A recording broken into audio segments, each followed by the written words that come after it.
반갑습니다. 아, 예, 안녕하십니까. 네네. 존경하는 김능구 대표님 뵈서 정말 좋습니다. 예. 국회 상임위 만남, 예. 우리가 국회의원들이 국정에 정말 열심히 뛰고 있음을 잘 알고 있습니다. 예, 감사합니다. 그래서 그 부분을 국민들한테 소통하고, 예를 들면 정치 불신 극복도 국가적 현안 아니겠습니까? 그렇습니다. 예, 그래서 오늘은 산자위에서 새내기 초선으로 뛰고 있는 우리 강주의 정진욱 의원님을 모셨습니다. 반갑습니다. 예, 고맙습니다. 정진욱입니다. 예, 정진욱 의원님은 지금 박찬대 원내대표의 비서실장으로서 예. 이 민주당 핵심 당직을 맡고 있습니다. 아마 초선이기 때문에 상당히 부담스러울 수도 있을 건데, 왜냐면은 원내대표 역할이, 야당 원내대표 역할이 크잖아요. 아, 생각보다 훨씬 크대요. 그래서 아마 이 밤잠 없이 일할 것 같은데, 일각 어떻습니까? 아침에 한 7시 반부터 이제 회의가 시작되고요. 그래서, 또 9시에 이제 뭐 최고위 회의라든가 또는 그 원내 대책회의. 네. 이래서 월요일부터 금요일까지는, 오전이 거의 다 회의로 지나가고요. 그리고 이제, 점심 때는 이제 제가 이제 또 야당과 연결하는 역할도 맡고 있거든요. 아, 그래요? 예, 예. 그래서 이제 야당 분들, 그 다른 야당이 있지 않습니까? 6당이 있는데, 거기 또 만나 뵙고. 그리고 이제 관련된 또 뭐 긴급회의라든가, 지금 원내 상황이 계속 복잡하지 않습니까? 예, 예. 그런 걸 하다 보면, 저녁에 보통 집에 한 11시, 12시 들어가고, 어떨 때는 1시, 2시 들어가는데, 저는 그래도 좀 괜찮습니다. 저는 이제 보조하는 역할이니까.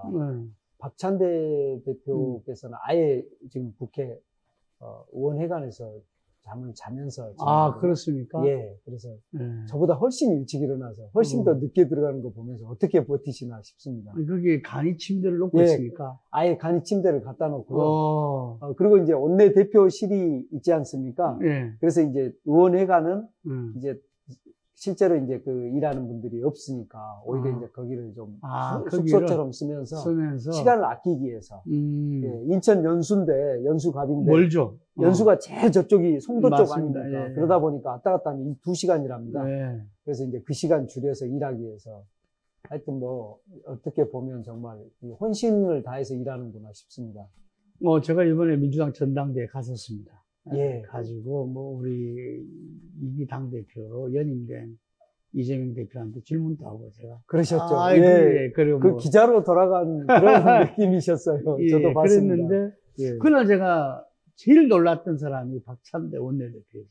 예. 이야, 막 전당대회 처음 이제 이야기를 연설을 하면서 막 노래도 부르고. 예, 맨 처음 시작할 때 노래를 불렀죠. 예, 아니, 그 분위기 어떻게 말하면 너무 압도적인 지지자 분위기니까. 예. 예를 들면 전체적으로 역설적으로 분위기가 좀 가라앉을 수도 있어요. 그렇죠. 워낙 압도적인 거. 또 경쟁이 아니고 무관심할 수도 있잖아요. 있는데 예. 그 부분을 초반부터 그냥 끌어올리더라고요. 맞습니다. 내가 그 끝난 다음에 제가 막 따봉이다 이런 데 표시를 해주는데 그런 분하고 있으면 피곤합니다.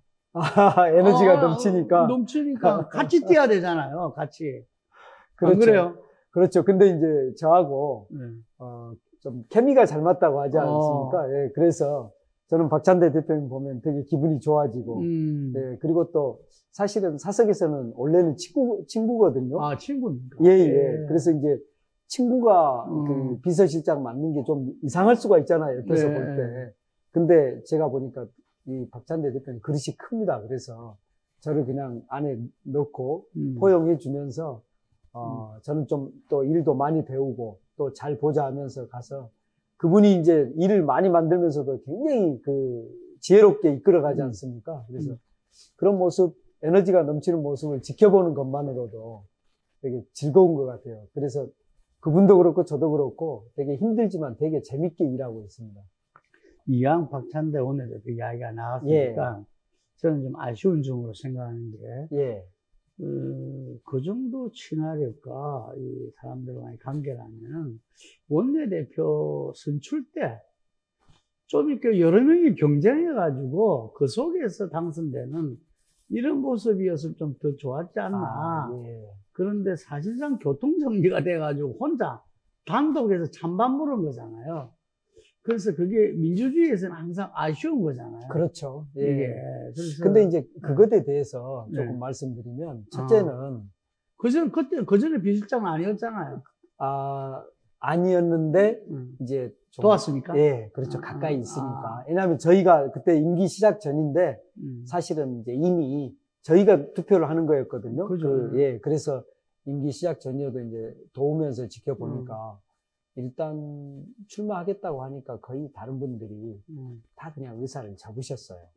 예, 그리고 또 조금 일찍 출마 선언을 했거든요. 그러니까 강한 의지를 가지고 있던 분들도 박찬대 대표라면 잘하겠다. 이래가지고 다 좀 양보하면서 어떻게 보면 좀 생각지 못하게 한 두세 분은 경쟁할 줄 알았거든요. 근데 좀 빨리 정리가 됐고요. 또 지금 우리 당이 이제 안팎으로 굉장히 어려운, 특히 이제 바깥에서 윤석열 정부 공격을 심하게 받고 있기 때문에, 민주정당 안에서도 또 조금 이렇게 단일 대우를 형성할 필요가 있는데, 후보로 나와서 싸우다 보면 조금 이렇게 서로 이 간극이 생기잖아요. 그런 점에서 본다면, 이게 뭐랄까요. 이렇게 경쟁을 안 했던 게, 지금 우리가 일치 단결해서 가는데 약간의 좀 도움을 주는, 지금이 비상사태 아닙니까? 그래서 비상시에는 좀 비상한 방법으로 가지 않았나 싶습니다. 그래서 우리가 오늘은 정치 현안과 상임위로 나눠서 하고, 예. 상임위는 우리 이제 그 경제산업국장이 예. 질문을 드릴 건데, 그 질문 중에 있는가 모르겠는데, 하여튼 어제 토론회가 있었어요. 예. 예, 그 금투세 그렇습니다. 부분에 대해서, 실시냐, 아니, 유예냐. 예. 오늘은 또 우리 정성호 의원은 폐지가 낫다. 예. 이런 이야기도 하고, 지금 국민의힘이 폐지를 주장하고 있죠. 그렇죠. 이게. 예. 그래서 아마 이 속에서 지금 다양한 의견을 모아내는데, 그걸 이제 원내대표실에서 해야 되는 그렇죠. 거고, 그렇잖아요. 예. 그래서 그 자체는 그 다음 질문이 없나? 그래서 그 부분에 대해서 저는 그래 생각합니다. 김민석 수석 최고위원 인터뷰했을 때, 지금 중산층 강화, 어떤 정권 집권 플랜에 있어가지고, 중산층 강화론이라든지 이런 걸 이야기하면서 좀 우클릭하는 거 아니냐, 이런 문제 제기에 대해서 우클릭이 아니라 0점 조정을 하고 있다. 예. 이렇게 이제 표현을 했어요. 그 마찬가지로 저는 이런 토론 아주 건강하다. 이게. 그럼요. 왜냐하면 예. 지금 세상이 엄청나게 바뀌었지 않습니까? 이게. 헌법이 그대로 있어서 문제지만. 예. 이게. 그래서 이런 부분들을 조정해 나가게 보면은 상당히 원내대표실에서 애로사항이 많고 또 어쨌든 여러 가지 또 비판과 이런 것도 직면할 수밖에 없을 건데 어떻습니까? 지금 이번에 이 과정이. 예. 아마 어떤 정책 이슈를 가지고 공식적으로 토론회 한 게 민주당 역사상 처음 아닌가 싶어요. 그런 것 같아요. 예. 예. 그리고 또 이제 굉장히 그 디베이트가 깔끔하게 이루어졌거든요. 네. 이게 자기 주장들 이야기하고 또 상대 주장을 정말 정연하게 반박하는. 네. 그래서 지켜보는 분들이 그걸 판단하도록 하는 그런 방식으로 이제 디베이트가 이루어졌거든요. 그래서 아마 그동안에 금투세에 대해서 막연했던 분들도 그 내용이 뭐고 또 필요성이 있는지 없는지 판단하기가 좋았을 것 같은데요. 이런 방식으로 이제 당내에 어떤 이견이라든가 갈등이 있을 때 그걸 공론화해서 정연한 방법으로 해결하는 이런 이제 전통을 세웠다는 데서 첫째 의미가 있는 것 같고요. 그 다음에 그러면 이런 게 혹시 이제 금투세 폐지라든가 또는 유예나 이런 게 우클릭이냐, 이거는 저는 지난 대선에서의 어떤 경험에서 많이 배웠다고 생각하거든요.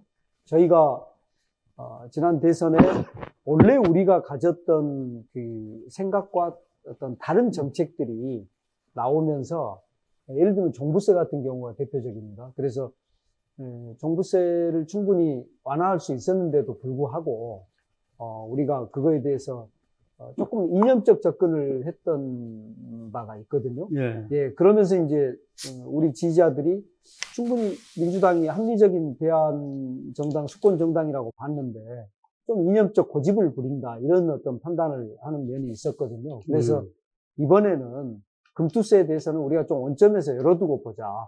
금투세가 필요하다는 데에 대해서 반대하는 분은 없는 것 같아요. 보니까 네. 금투세 이번에 하지 않아야 된다는 분들도 좀 이렇게 주식시장이라든가 또는 어떤 상법이라든가 이런 것들에 변화를 해놓고 난 다음에 하자, 이제 이런 의견이 많이 있거든요. 그래서 이제 그런 것을 어떤 이렇게 토론회 또는 어떤 공론회 장에 올리고 그걸 이제 풀어갈 수 있는 계기를 마련한 것 같고요. 이제 정성호 의원님이 말씀하신 거는 이제 또 정성호 의원님의 어떤 그렇죠. 의견이신데, 네, 네. 그런 것들이 이렇게 우리 내부에 이렇게 공론화되고 자연스럽게 나왔다는 게 바로 당이 살아있고 또 생산적인 정당이고 수권 정당의 어떤 모습을 가지고 있다. 그렇게 볼 수 있을 것 같습니다. 그러니까 그 이재명 대표께서 지난 그 당 대표 후보 이 경선 토론회에서 4차 토론회에서 그런 말을 했더라고요. 우리가 그 정경유착에서는 가능한 더 많은 사람들하고 연대하고 그렇습니다. 더 예, 폭넓게 포용하고 그렇습니다. 저는 그 정신이 민주당에 살아있다면은 예, 뭐 DJ와 노무의 중심이 바로 그 정신이잖아요. 그렇습니다. 예, 근데 거기에 대해서 문제 제기들이 많았어요. 예, 많이 듣고 있잖아요. 이게 거기 이제 지금 아마 원내대표실에서 의원들 마음을 갖다가 함께 또 그게 바로 국민들을 함께 해 나가는 거잖아요. 그렇죠. 예. 거기에서 조금 혹시 우리 정 의원님이 볼 때 요즘은 우리가 좀 더 노력해야 되겠다고 짚는 점은 어떤 부분입니까? 저는 이재명 대표님 말씀을 하셨으니까 제가 대선 경선 때 21년 7월부터 이제 이재명 대표님 모시고 특보를 하시죠. 대변인 했습니다. 대변인을 4번을 했거든요. 경선 때, 본선 때, 개항을 선거 때는 이제 그 내부에서는 김남준 대변인 계셨지만 거의 저 이제 바깥에서는 혼자서 했고요. 그리고 이제 또 그에 이어서 당대표 선거 있지 않았습니까? 그때 이제 이렇게 4번 하고 또 이번에는 이제 비서실장으로 이제 함께 또 다니면서 가까이에서 이재명 대표님 모셔보니까, 보기 드문 개혁적 실용주의자다. 그리고 합리주의자다. 예.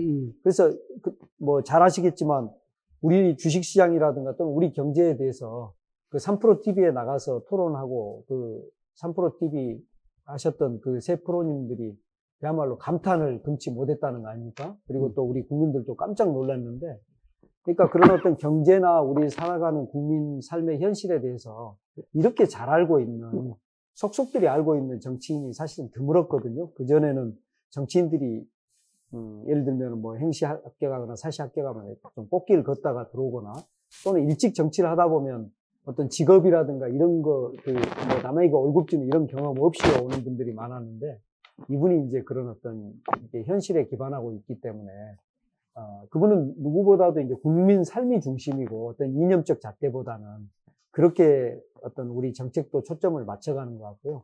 그렇게 되면 자연스럽게 가장 어려운 데서부터 시작해서 중산층, 또 기업도 보면, 중견기업, 또 대기업의 어떤 애로 이런 것들을 다 우리가 다 보듬고 가야 되거든요. 그게 어떻게 보면 국가를 경영하는 거 아니겠습니까? 그런 점에서 본다면 우리 민주당이, 저는 그게 우클릭이 아니고 우리가 그전에 가지 못했던 거 또는 어떤 이념적 잣대 때문에 하고 싶어도 못했던 것에 어떤 지평을 넓혀간다 할까요?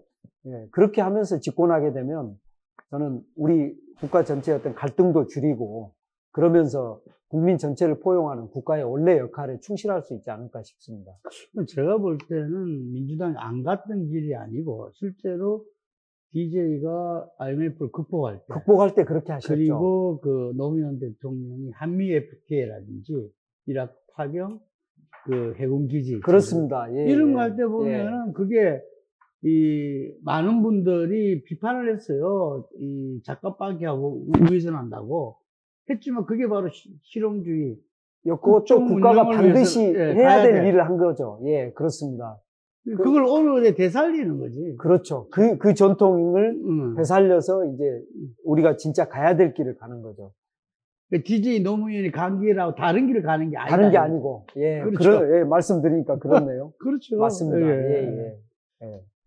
그래서 지금 아까 말씀하신 대로 박찬대 원내대표 정민주당이 윤석열 정부의 어떤 탄압이라든지 이런 부분이 그래서 상당히 고초를 겪고 있다 이런 말을 했었는데 민주당 의원들이 고초 겪는 것보다는 국민들이 지금 어려운 게 더 큰 문제잖아요. 그렇죠. 근데 어제 지금 뭐 대변인도 하고 지금 이 원내대표 비서실장이니까 어쨌든 당 지도부잖아요. 그래서 어제 집권 여당, 정부 여당의 만찬회동을 봤을 겁니다. 예. 누구보다도 조금 이렇게 그냥 일반 사람이나 일반 국회의원보다는 좀 다를 거잖아요. 27명이 모였다더라고요. 근데 빈손 만찬 뭐 여러 가지 이야기 나오는데 어땠습니까? 저는 트럼프 대통령이, 그러니까 트럼프 지금 후보가 하고 있는 일들에 대해서 위어드, 기괴한 이 표현을 많이 쓰잖아요. 예, 기괴한. 네. 예, 예. 저는 진짜 기괴한 것은 정말 용산과 국힘이라고 생각을 하거든요. 네. 그러니까 지금 이제 한동훈 대표를 뽑았는데, 한동훈 대표가 그야말로 혼자 움직이고 있지 않습니까? 어떤 의견을 내면 바로 용산에서 까이고, 예. 근데 그 용산에서만 까이는 게 아니고 추경호 대표한테 까이는 거거든요. 그래서 원내대표와 대표가 다르게 길을 가고, 그리고 이제 한동훈 대표를 데려다 놨는데 같이 모여서 만찬을 해도 서로 다른 생각과 서로 다른 논리로 이야기하는, 가장 오랫동안 서로 합을 맞춰서 검사 시절 일을 해왔는데 그게 안 되는 이유가 뭘까?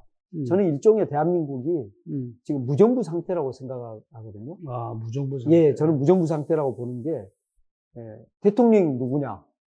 이렇게 물으면 윤석열이지만, 그러면 진짜 대통령이 누구냐? 그러면 이번 우리 공천 개입이라든가 지금 전반적인 인사라든가 이런 또 의사결정 하는 거 보면 김건희 여사거든요.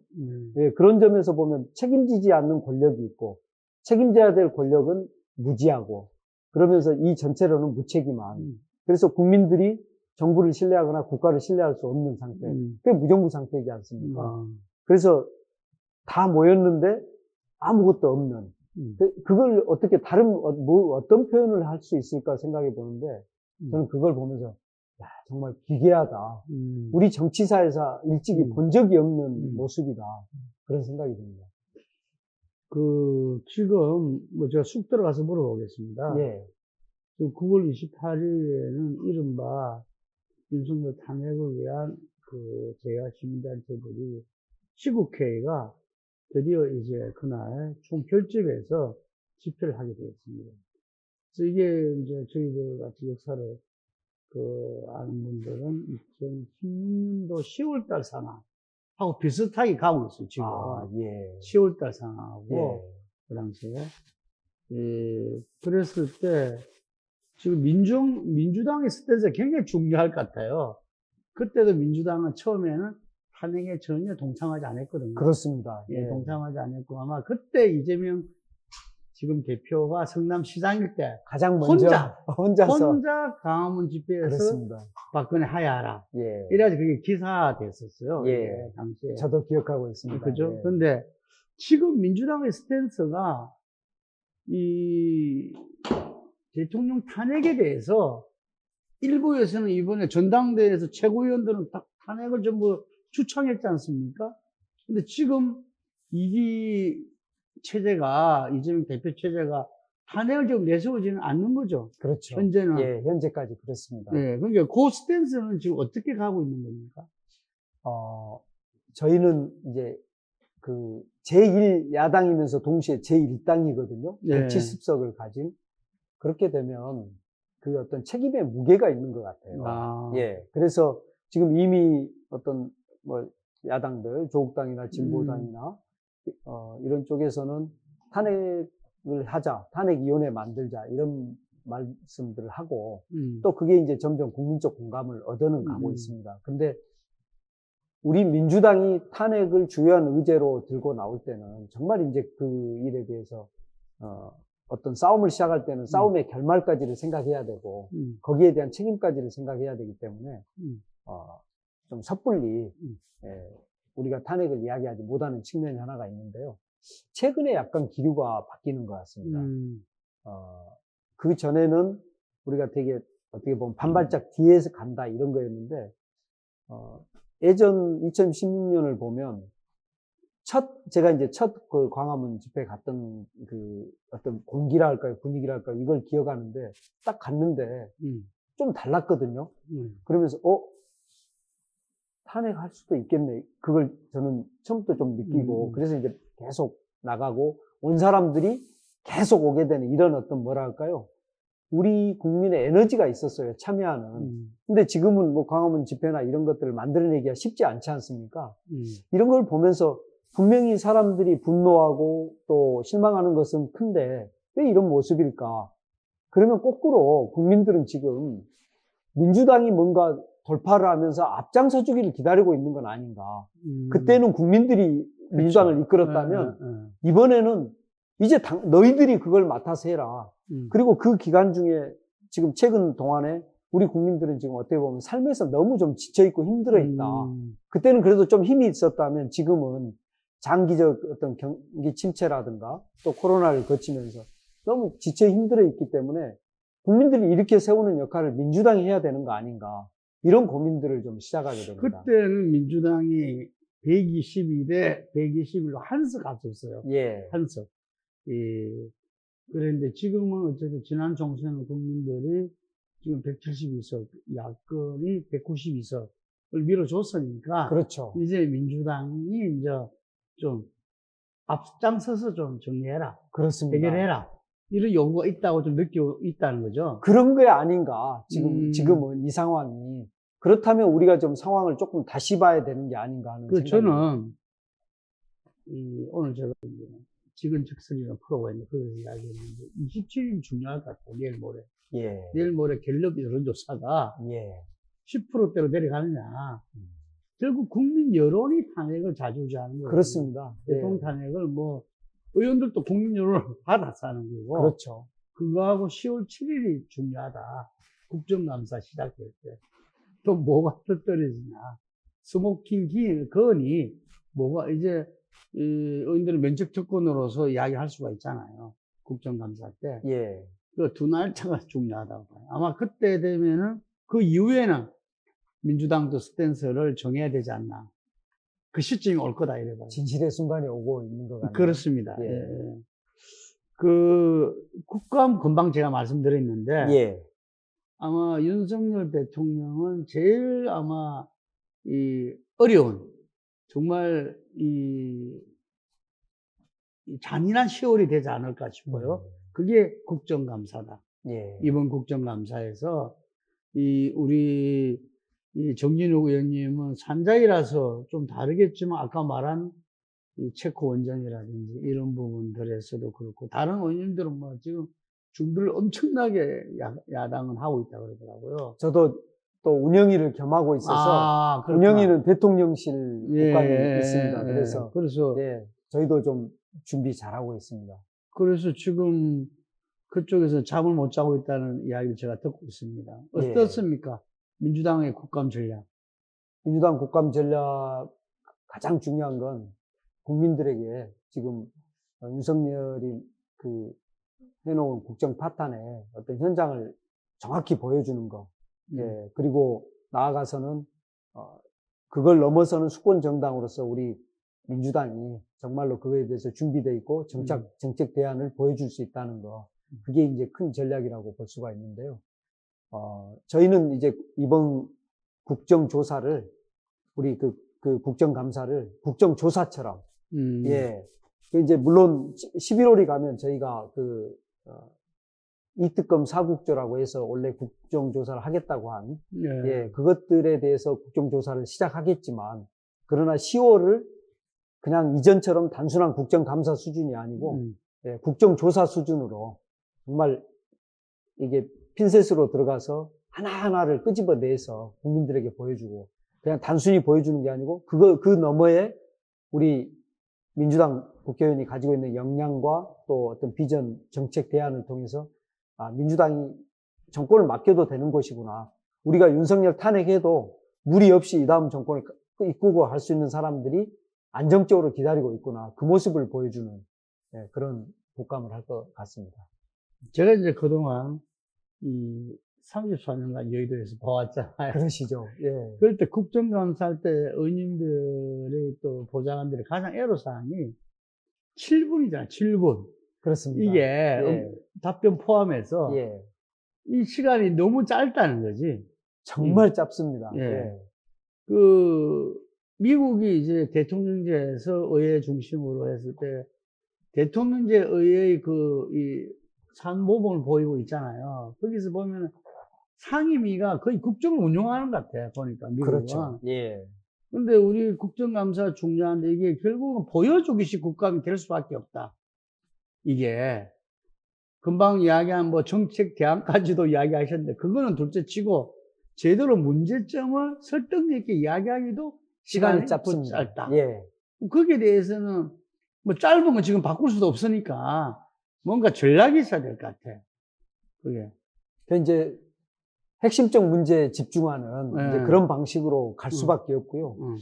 그러다 보니까 저는 이제 그 전에 국회의원 되기 전에 이 국정감사를 보고 있으면 나온 증인이나 참고인에게 말할 기회를 줘야 되는데 그냥 말 안 하고 막 국회의원만 말하고 있는 거예요. 시간이 없어요, 그러면. 예, 그래서 아니 이게 서로가 주고받고 그다음 나온 증인도 말할 권리가 있는데 왜 국회의원은 저렇게 하지라고 생각을 했거든요. 와서 보니까 7분인 경우도 있고요. 그다음에 우리 산자인은 지금 현재 위원장이 국힘 쪽인데 그쪽에서는 최대한 짧게 하기 위해서 저희한테 5분밖에 지금 안 주겠다 그래서 지금 7분으로 늘리는 싸움을 하고 있는 중입니다. 그래요? 예, 예.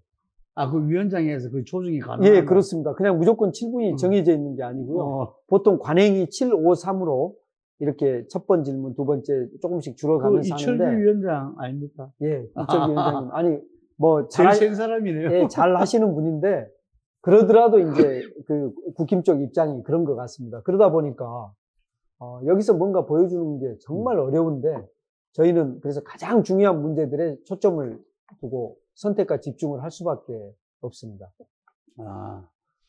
그래서 뭐 나중에 우리 산업국장이 쭉 물어보겠지만 지금 제가 지금 물어보는 거는 민주당 전반적인 전체적인 의원들이 국감 준비. 예. 우리 정의원님 느끼기에는 어떻습니까?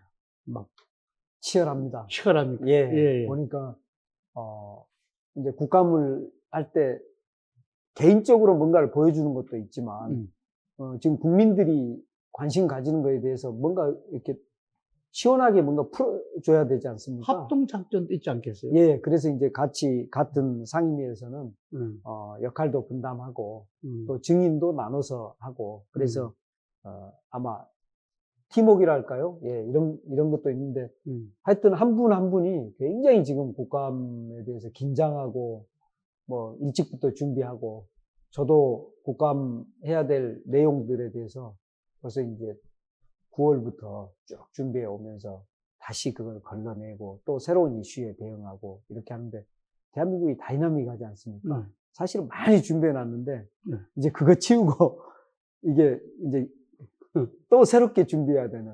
예. 왜냐면은 현재 문제가 되는 걸 통해서 이 윤석열과 김건희의 어떤 국정농단 파탄을 보여줘야 되지 않습니까? 그러나 이제 또 그 내용에 또 접근하기도 쉽지가 않고요. 하여튼 그렇지만 하여튼 최선을 다해서 준비하고 있습니다. 네, 그러시겠네요. 예. 지금 임종석 전 대표 비서실장이 이른바 이국가론을 들고 나왔습니다. 근데 문재인 대통령도 같은 날 평화통일 담론의 전면 재검토가 필요하다 이런 말을 했어요. 그래서 뭐 윤석열 대통령과 국힘의 비판을 차치하고 민주당 내에서 지금 이 부분에 대해서 좀 혼란스럽지 않습니까? 어떻습니까? 이게 이제 어떤 게 조금 뭐라 할까요? 의미 있게 다가오면 혼란도 생기는데 너무 황당한 시기에 황당한 이야기를 하니까 사람들이 아예 관심을 안 갖는 것 같아요. 예, 이 시점에 임종석 실장이 나타나서 기존의 어떤 평화통일론 뭐 놔두고 또 이국가론 다 놔두고 우리 이국가론으로 가야 되고 그 다음에 우리 헌법에 있는 영토조항 예, 한반도 전체를 갖는 이걸 다 없애자. 음. 그러면 가장 먼저 그냥 한 가지만 문제점을 음. 이야기하면 예를 들어서 북한에 예를 들면 급변 사태가 생겼습니다. 그럼 거기는 이제 임종석 실장 말대로 하면 우리 영토가 아닙니다. 다른 나라죠. 예, 다른 나라입니다. 그러면 만약에 중국이 밀고 내려서 거기를 점령한다고 생각해 보십시오. 개입의 이유가 없죠. 명분이 예, 없죠. 우리는 명분이 전혀 없습니다. 음. 그러면 이제 북녘 땅 전체가 이제 우리 땅이 아니게 됩니다. 예, 가장 단적으로 그렇습니다. 그리고 우리가 지금 같은 말을 쓰고 같은 민족으로 살아온 시간이 5천 년이고 지금 서로 나뉘어서 산 것은 불과 몇십 년인데 지금 현재 어떤 북한의 한 정권이 그런 방향으로 간다고 해서 그걸 그대로 받아서 우리가 지금 그동안에 해왔던 예를 들면 김대중 대통령께서 말씀하신 그런 이 통일 방안이라든가 우리가 그동안에 평화 공존 그리고 교류 그리고 이제 서로 자연스럽게 장기적인 통일 이런 어떤 국민적 합의된 내용들이 이미 있지 않습니까? 그리고 그런 게 무슨 무리한 것도 아니고요. 예, 그런 충분히 현실에서 구현할 수 있는 게 있음에도 불구하고 그걸 전면 무효화시키는 것을 지금 이 시점에서 그리고 무슨 자격으로 그걸 발언하고 우리 국민들에게 던지는지 저는 이해가 안 되고 딱 그만큼의 관심을 받고 있는 것 같아요. 너무 황당하니까 국민들도 별로 관심 가지지 않고 우리 당에서도 뭐 별로 그 의미 두지 않고 그냥 왜 저럴까 이렇게 보고 있지 않은가 싶고요. 저 개인적으로는 임종석 실장 발언해서는 안 될 것을 발언했다. 아주 무책임한 발언이고 이건 그야말로 우리 통일을 염원해온 우리 국민들 또 한반도 평화에도 어긋나는 본인이 살아온 것도 전면 부정하는 것 같은 그런 발언을 왜 하셨을까 궁금할 따름입니다. 이제 저희 같은 경우는 그 임종석 전 실장이 정기 은퇴 선언하면서 통일운동에 매진하겠다고 이야기했고, 전대협 의장 시절에 임종석 전 의원이었죠. 근데 임종석을 방북 이 프로젝트를 하고 통일운동을 뭐 극대화시켰던 장본인인데 굉장히 당혹스럽고 이 부분에 대해서는 뭐가 뭔지를 좀 차제에 좀 정리를 해야 된다. 이런 차원에서 저희들이 고승모 박사님이라고 그분을 통해서 이거는 한미동맹이라든지 북핵 문제에 대해서 이걸 제대로 천착하지 않은 이게 통일 전문가인 줄 알았더만은 허당이다 이거지. 그렇죠. 그분이 아니에요. 그래서 그 부분에 대해서 우리가 긴 칼럼을 받아서 줬습니다. 아, 그렇군요. 그 칼럼을 한번 보내드리겠습니다. 그러니까 이 문제는 본인이 이전에 했던 말들을 사실은 다 뒤집는 겁니다. 예를 들어서 정계 은퇴해서 통일운동을 하겠다고 했는데 정계 은퇴하지도 않았고요. 본인이 다시 출마하려고 했었고 뭐 그거는 저는 정치인은 얼마든지 그럴 수 있다고 생각합니다. 뭐 컴백해서 사회에 기여할 수 있으면 하면 좋죠. 근데 통일운동을 하겠다고 하면서 그 통일운동을 발로 찬 거거든요. 이건 이제 앞으로 통일을 하지 말자는 거 아닙니까? 통일을 하지 말자는 운동이 통일운동인지 대체 어떤 생각을 가지고 그런 걸 했을까? 그 다음 뭐 문재인 대통령께서 어떤 생각으로 그런 말씀을 하셨는지는 모르겠는데요. 저는 임종석 실장 이 발언으로 국민들을 정말 그야말로 국민들 가슴에 있었던 통일 염원 다 불을 끄고 또 그야말로 황당한 발언을 한 걸로 기록되지 않을까 싶습니다. 근데 이재명 대표한테는 계속 따라붙는 게 사울 리스크입니다. 얼마 전에 공직선거법에 대해서 검찰의 2년 구형이 나와서 아마 많은 부분들이 굉장히 걱정을 하고 계실 건데요. 저는 개인의 어떤 것보다도 민주당의 또 민주 세력의 정권 교체가 필요하다라는 차원에서 이재명 대표를 사법 리스크를 포함해서 집권 플랜이 나와줘야 된다고 생각합니다. 그래서 그 부분에 대해서 혹시 이제 검찰 구형 2년에 대해서 어떤 좀 이야기들이 되는지 원님은 어떻게 생각하는지. 그날, 음. 제가 오전 재판에 가서 방청을 했거든요. 예, 예, 예. 검찰이 증거들을 음. 하나씩 꺼내고 증인석에 앉은 이재명 대표님이 그걸 하나씩 논박해서 다 깨는, 뭐, 이렇게 법률에서는 그걸 탄핵한다고 또 이야기를 하거든요. 아. 상대의 주장을 탄핵해가는 이런 걸 봤는데요. 검찰의 주장이 너무나 허약합니다. 그리고 이제 그 자리에서도 어떤 게 있었냐면, 뭐, 예를 들면 녹취록이 있으면 그 녹취 전체 내용이 이재명 대표님께 굉장히 유리한 건데, 그거는 일부만 낸다든가 또는 증거로, 아예 내지 않는다거나 또는 사진을 하는데 그 사진도, 오려서 예를 들면 8명이 있는데 그 중에 2명만 넣어서 예를 들면 이재명 대표와 특정 사람만 한다든가 이런 방식으로, 그 일종의 증거 조작이겠죠. 그리고 이제, 거기서 이제 2개의 사안이 문제가 됐는데, 하나는, 김문기, 그분을 이렇게 잘 모른다고 하는 것과 또 하나는 이제 백현동에 대해서 이게 협박이다, 라고 말한 건데, 그런 정황에서 정말로 그 사실상 협박에 가까운 그런 일들이 있었고, 그런 것들이 다 제시가 되는데, 예를 들면 아주 중요한 증인이 있습니다. 그거에 대해서 증언해 줄 수 있는. 근데 그분이, 무슨 과장님인데, 기억이 없다. 다른 말을 한 게 아니고요. 기억이 없다고 이야기를 합니다. 우리가 한번 미루어 짐작해 볼 수 있죠. 그러면 저는 판사가 현명한 판단을 재판부가 내려줄 거라고 보거든요. 그런 점에서 본다면, 그리고 또 기억에 대해서라든가 어떤 느낌에 대해서 처벌하지는 않거든요. 그렇기 때문에 이게 과연 기소할 수 있는 죄인가, 그걸 또 봐야 되고요. 그래서 이게 특정이 안 되니까 나중에 공소장을 변경하는, 이런 일들이 생겨서, 그러면 왜 2년을 했는가? 국민들한테 그런 인식을 심어주는 거죠. 사법 리스크 자체가 그런 거거든요. 검찰이 사건을 만들고 그 다음에 기소를 해서 계속 그걸 언론에 나오게 되면 국민들은 이재명 대표님한테는 뭔가 법적 위험이 있구나라고 느끼게 만드는. 그래서 사법 리스크는 검찰이 만든 이재명 대표에 대한 법적 위험, 이런 거지 그 자체가 실체로 존재하는 게 아니거든요. 근데 우리도 모르게 이제 사법 리스크란 말을 같이 쓰게 되는 거죠. 그런 방식으로 해서 국민들에게 프레임을 씌워가는데 2년도 이게 이제 최고 형량이거든요. 그러니까 2년이 되면 뭐 예를 들면 몇백만 원이면 사람들이 여기서 한 절반 정도 나오겠네 뭐 이런 상상을 해보는데 2년이면 죄가 있으니까 그러겠구나라고 생각을 하게 만드는 그런 방식이거든요. 그러면 2년이면 이게 줄어들어서 1년, 그러면 큰일 났네 이렇게 만드는 거죠. 그래서 죄가 아닌 것에 대해서 최고 형량을 하는 이게 바로 윤석열 검찰이거든요. 저는 무죄가 나올 걸 확신합니다. 무죄. 지켜보면서 하나하나를 전부 어떤 이 증거에 대해서도 전부 다 해명하고 탄핵하는 거 보면서 무죄가 나오겠구나. 저는 아마 이제 시간이 지나서 11월 15일인가요? 선고가 있는데 무죄를 확신합니다. 네.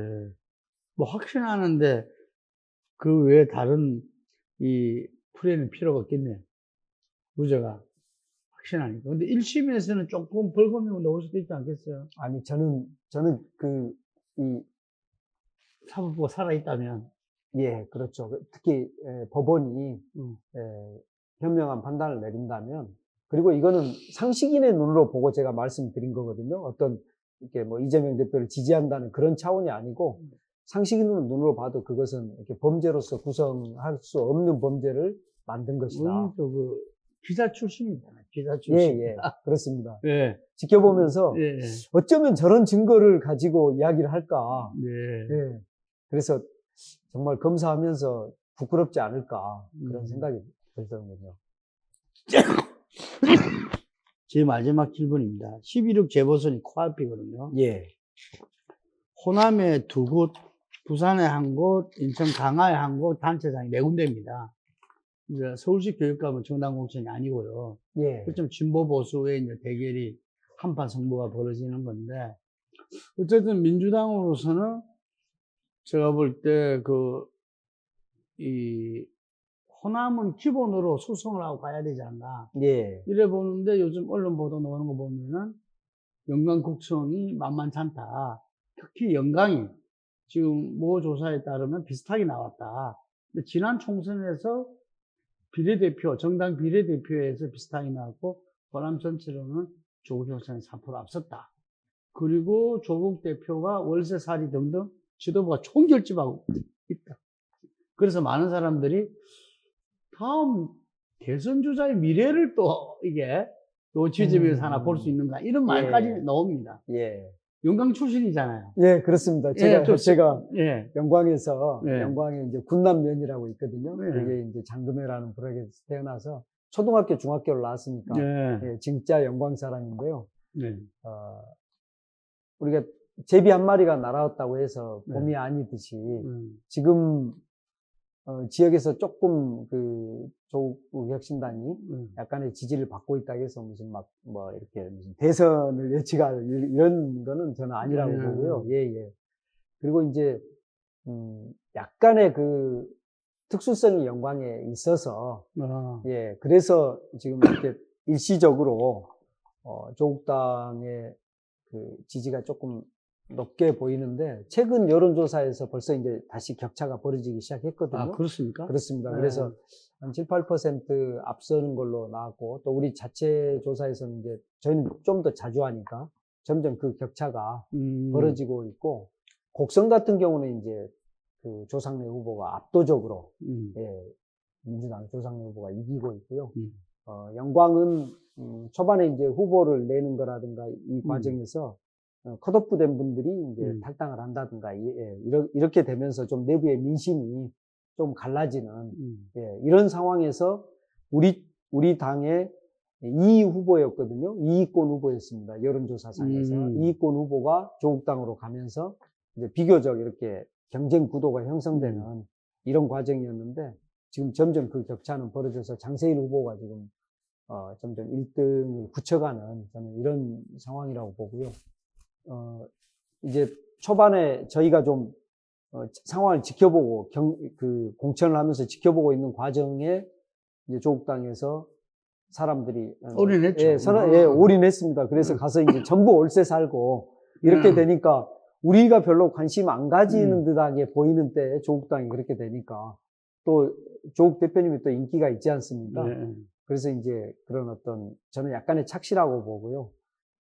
이제는 저도 이제 가서 날마다 있는 한 달 살이는 아니지만, 저도 방 없거나 아니면 고향인데 기여를 해야죠. 예, 제 작은 아버님 댁이 있습니다. 그래서 거기서 살든지 해서 저도 이제 한 달 살이 비슷하게 그렇게 할 생각이고, 또 이미 국감들 하셔야 되는데. 그러니까 이제 정치인은 그런 것 같아요. 이 짐이 한 짐만 있는 게 아니고, 예, 이 짐을 지고 있어서 이제 좀 있으면 이 짐 벗고 조금 쉬나 보다 하면 또 새로운 짐이 오고, 그래서 짐 오는 거를 이렇게 부담으로 생각하기보다는 이게 짐이 그렇게 오니까 또 우리 영광이 많은 사람들의 관심을 받지 않습니까?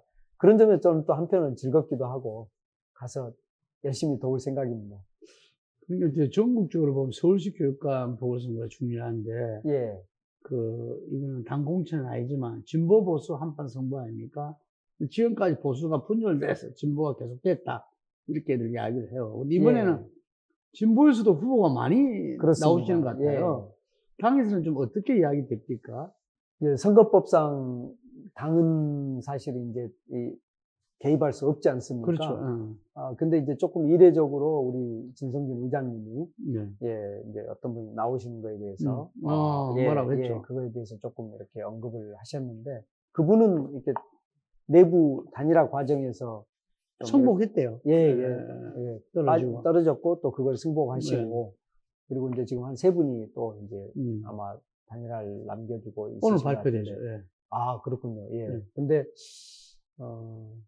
저는 자연스럽게 지금 분위기가, 그러니까 이 교육은 진보 보수의 문제는 아니고 어떻게 미래 인재를 키워낼 것인가의 문제고, 특히 이제 지금 AI 시대에는 교육의 역할이 중요하기 때문에 그 교육의 본질을 잘 알고, 그리고 이제 정말로 사람을 위한 교육, 또 학생들이 자기의 어떤 내부에 있는 어떤 그런 자기의 능력과 소명을 찾아낼 수 있는 그런 교육이 갈수록 더 중요해지는 것 같거든요.